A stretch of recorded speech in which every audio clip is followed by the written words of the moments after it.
Ang mga aralin na nasa video na ito ay una, kaligirang kasaysayan ng mga Austronesian bilang tagapaglikha ng panitikan. Ikalawa, teorya kung saan nagmula ang mga Austronesian.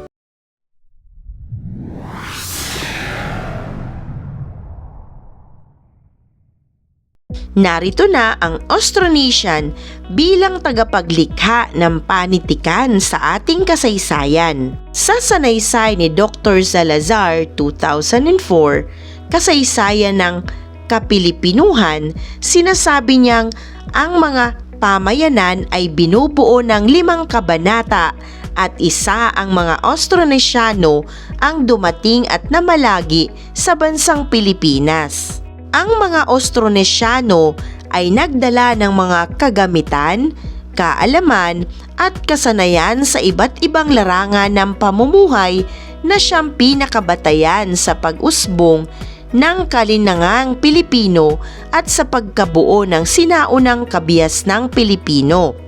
Sa pagdating ng mga Austronesiano, nagkaroon ng malaking pag-unlad ang kalinangan sa paglitaw ng mga metal tulad ng ginto at bakal. Napaunlad ng husto ang mga pinamana ng mga ninuno sa larangan ng agrikultura, pagpapalayok, pagpapanday at iba pa.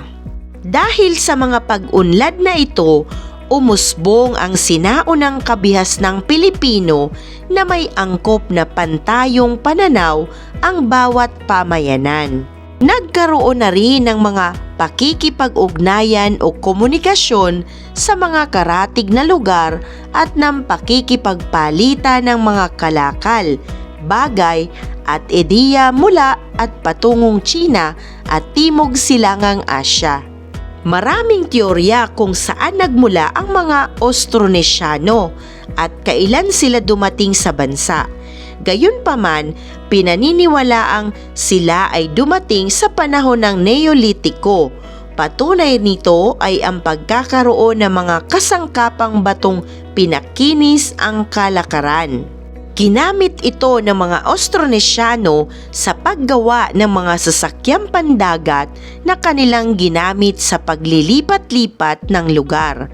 Ang tipikal na mga kasangkapan sa paggawa ng bangka o wangka ay mula sa tridak na gigas, mga kabibing malalaki.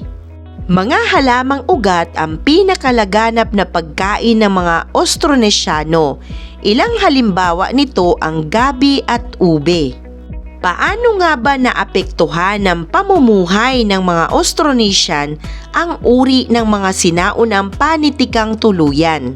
Ang mga Austronesian ay kilala bilang mahusay sa paglalayag at kung napapansin natin na kadalasan sa mga akda o kwentong bayan, isa ang pangingisda ang pangunahing hanap buhay ng mga ninuno gamit ang bangka o tinatawag na wangka ng mga Austronesian.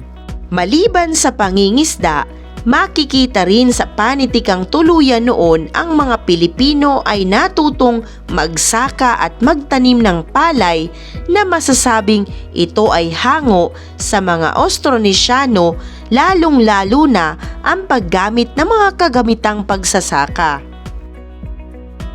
Isang mahalagang aralin muli ang iyong napanood. Maraming salamat sa panonood sa channel na Aralin sa Filipino. Huwag mag-atubiling mag-comment ng inyong tanong, suggestions o paglilinaw ukol sa aralin. Munting kahilingan sa iyong kaibigan, paki-like, share and subscribe para updated ka sa mga susunod pang bagong video ng Aralin mo sa Filipino.